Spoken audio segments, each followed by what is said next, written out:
14 اگست 1947 کے وقت پاکستان برّ صغیر پاک و ہند میں معرض وجود میں آیا۔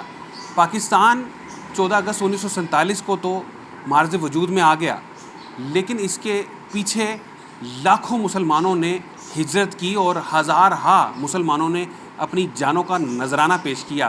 اس وقت کی جو قوم ہے وہ ہر سال جشن آزادی شایان شان طریقے سے مناتی ہے، لیکن اس کے پیچھے دی جانے والی قربانیوں کا بتانے والے جو افراد ہیں وہ انتہائی اس وقت کم موجود ہیں۔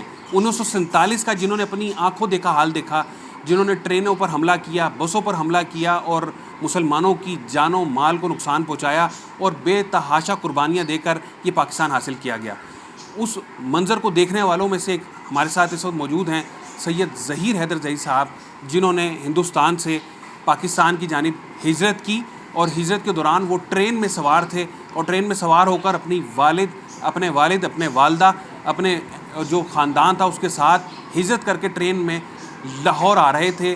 اٹاری اور واگا کے راستے لاہور پہنچنا تھا، تو ان سے مزید اسی بارے میں صورتحال جانتے ہیں۔ السلام علیکم۔ یہ بتائیے گا کہ 14 اگست کو پاکستان معرض وجود میں آیا، آپ ہندوستان میں موجود تھے، تھوڑا سا بتائیے گا آپ کو کیا اعلان ہوا، کس طرح پتہ چلا؟ ہمیں بیٹا اس طرح پتہ چلا کہ میرے والد صاحب پولیس میں تھے، اور وہاں پر جب اعلان ہوا کہ جی پاکستان بن کر نکلو، ضلع کرنال میں لائن میں تھے، ضلع کرنال میں پانی پت، گرونڈا اور یہ سونی پت، کیتھل وغیرہ کی ساری پولیس بلا لی لائن میں کرنال۔ اب وہاں سے 2 ٹرینیں چلنی تھی، ایک دوپہر کو اور ایک شام کو۔ میرے والد صاحب نے ڈیسائیڈ کیا کہ میں ڈپٹی صاحب کے ساتھ جاؤں گا، وہ شام کو چلے۔ دوپہر والی ٹرین تو نکلا ہی، شام والی ٹرین جب ہم لوگ دریائے بیاسے پہ پہنچے تو گاڑی آہستہ آہستہ ہو گئی۔ ہم لوگ ڈر گئے کہ مطلب یہ گاڑی رک رہی ہے، آہستہ آہستہ ہو گئی تو ایک دم رک بھی گئی۔ پھر جو ایکھوں میں سے، مجھیوں میں سے، درختوں میں سے، جنگلوں میں سے نکلے سکھ لا لا لا لا کرتے ہوئے، بلم ہاتھ میں، کلہاڑی ہاتھ میں، بس انہوں نے آ کے بہت توڑ پھوڑ کی ہے۔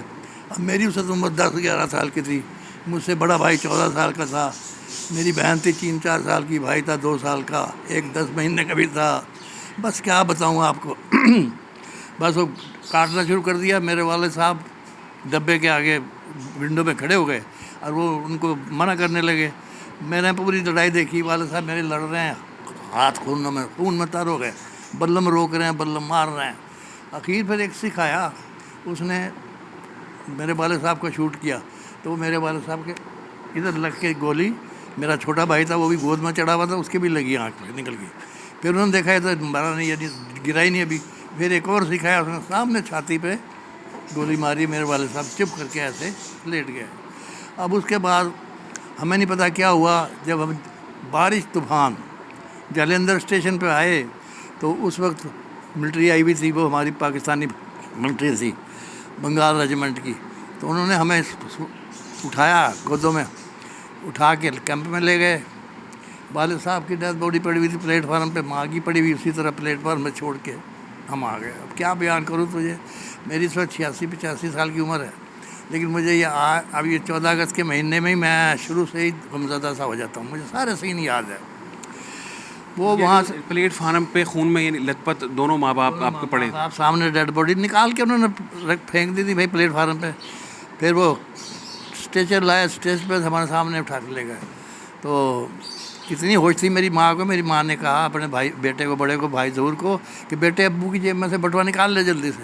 اب حسن بھائی ظہور اٹھے اور وہ جا کے بس وہ بٹوا نکال کے نا نیفے میں دے لیا، دے کے ہم نہیں پتہ کہاں گئے، کہاں لے گیا۔ ہمیں ملٹری والے اٹھا کے لے آئے کیمپ میں، 15 دن رہے جلندھر میں۔ وہاں سے لاہور کے لیے ملٹری چلی۔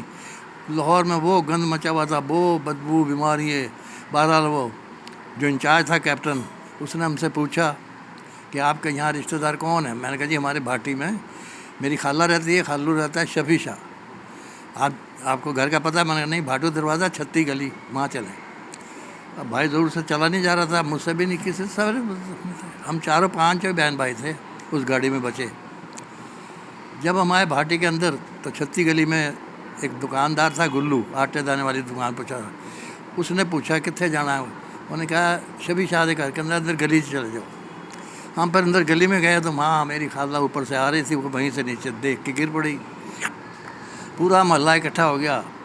بس یہی یہ آپ نے دکھ بھری داستان سنی جنہوں نے پاکستان بنتے دیکھا اور ہجرت بھی کی. نہ صرف بنتے تو پاکستان میں موجود بہت سے لوگ تھے دونوں ممالک میں، انڈیا میں بھی پاکستان میں بھی، لیکن جو ہجرت کرنے والے افراد تھے وہ بہت سے کم افراد تھے جنہوں نے اس وقت ہجرت کرتے دیکھا. اور انہوں نے جو ظہیر احمد زئی صاحب ہیں، ان کے سامنے ان کی والدہ کو شہید کر دیا گیا بے دردی سے، ان کے والد کو بے دردی سے شہید کر دیا گیا اور بھائی کو شہید کر دیا گیا چھوٹے.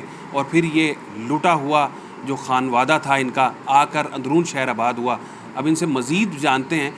جو اس وقت کی نوجوان نسل ہے اس کو تو یہ معلوم نہیں کہ کن قربانیوں سے پاکستان حاصل کیا گیا ہے.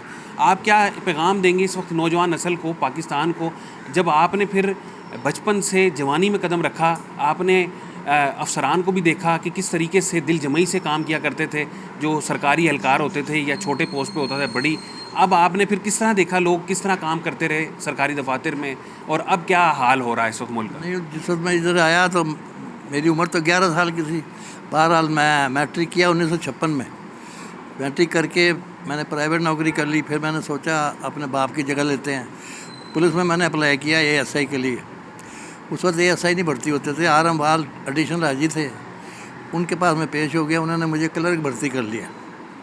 تو میں پولیس میں IG کے دفتر میں کلرک بھرتی ہو گیا. میں نے دل و جان سے محنت کی، ترقی کی.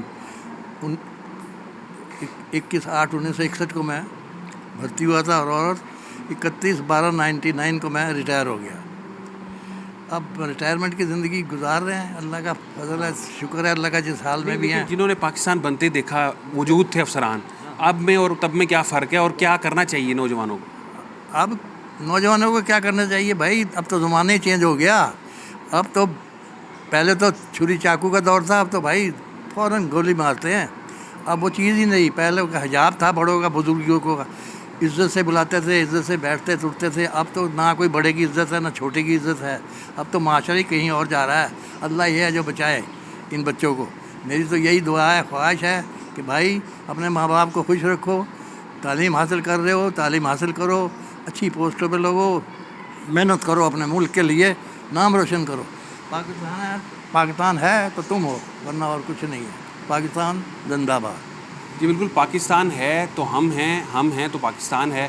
لہٰذا دل جمعی سے جتنے بھی اس وقت پاکستان میں رہنے بسنے والے ہیں اور پاکستانی دنیا بھر میں جہاں پہ بھی موجود ہیں، یقیناً ہمیں اس آزادی پاکستان جو آزادی کے نام پر پھر ہمیں حاصل کیا گیا اور لا الہ الا اللہ محمد رسول اللہ کے نام پر اس کا قیام عمل میں لایا گیا تھا، تو اس میں رہنے بسنے والوں کو چاہیے کہ جن قربانیوں سے حاصل کیا گیا پاکستان، ہمیں اس کو ضرور یاد رکھنا چاہیے اور اس پاکستان کی ترقی و خوشحالی میں اپنا کردار ضرور ادا کرنا چاہیے.